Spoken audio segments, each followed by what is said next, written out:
यहाँ रहते हुए उन्हें 2 या 3 भेंटों से अधिक का मौका नहीं दिया गया और ये भेंटें भी पुलिस और जेल अधिकारियों की उपस्थिति में हुई होंगी, जिससे वे कभी भी खुलकर और हार्दिकता से बात नहीं कर पाए होंगे। उन तक कोई भी अखबार नहीं पहुँचने दिया गया जाता था।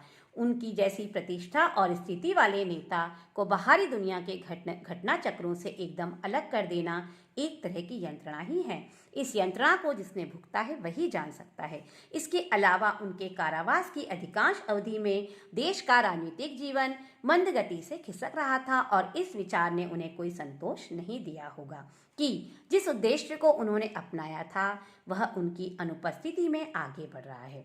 उनकी शारीरिक यंत्रणा के बारे में जितना ही कम कहा जाए बेहतर होगा। वे दंड संहिता के अंतर्गत बंदी थे और इस प्रकार आज के राजबंदियों की अपेक्षा कुछ मायनों में उनकी दिनचर्या कहीं अधिक कठोर रही होगी।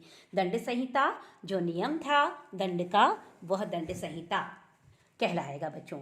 फिर जब लोकमान्य कहीं अधिक कठोर, इनके अलावा उन्हें मधुमेह की बीमारी थी। मधुमेह बच्चों जिसे इंग्लिश में आप डायबिटीज कहते हैं। जब लोकमान्य यहाँ थे, मांडले का मौसम तब की जलवायु शिथिल कर देने वाली और मंदाग्निता गाठिया को जन्म देने वाली है और धीरे धीरे पर अटूट रूप में वह व्यक्ति की जीवन शक्ति को सोख लेती है। तो लोकमान्य ने जो वयोवृद्ध थे, वयोवृद्ध बहुत अधिक बुजुर्ग हो जाना कितना कष्ट झेला होगा, लेकिन इस कारागार की चारदीवारी में उन्होंने क्या यातनाएं सही, इसके विषय में लोगों को बहुत कम जानकारी है। कितने लोगों को पता होता है उन अनेक छोटी छोटी बातों का जो किसी बंदी के जीवन में सुइयों की सी चुभन बन जाती है और जीवन को दूभर बना देती है। अंडरलाइन करेंगे, दूभर कठिन। वे गीता की भावना में मग्न रहते थे और शायद इसलिए दुख और यंत्रणाओं से ऊपर रहते थे। यही कारण है कि उन्होंने उनके बारे में किसी से कभी एक शब्द भी नहीं कहा। बच्चों आइए अब हम इन पैराग्राफ के कठिन शब्दों को देखते हैं। निष्कासित निकाला जाना, सांत्वना ठाडस, स्मृतियां यादें, बंदी कैदी, यंत्रणाओं कष्ट या पीड़ा, एकाकी अकेले। आइए बच्चों अब हम जितना हमने आज पाठ पढ़ा है उसको हम ब्लैक बोर्ड के माध्यम से शब्दों को समझते हैं।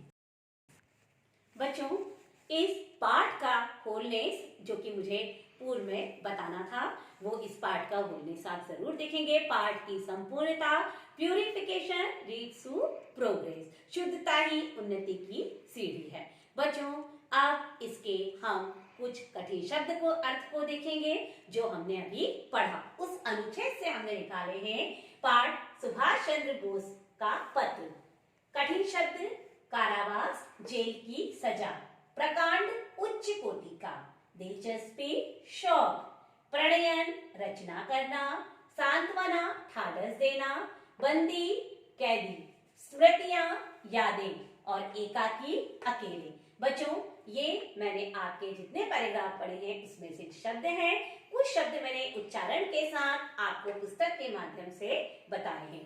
तो बच्चों आज हमने इन पैराग्राफ, इन अनुच्छेदों को पढ़ा जिसका सार यही है कि जब सुभाष चंद्र बोस ने केलकर को पत्र लिखा और उसमें लोकमान्य तिलक ने कितनी कारावास में, कितनी मांडले जेल में अपने कारावास जीवन में कितनी यंत्रणाएं सही, उनका उन्होंने परिचय दिया।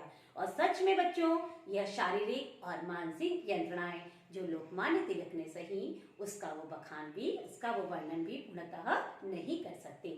बच्चों आशा है आपको जो अनुच्छेद आज हमने पढ़े उसका वाचन, उसका अर्थ और शब्द समझ में आए होंगे।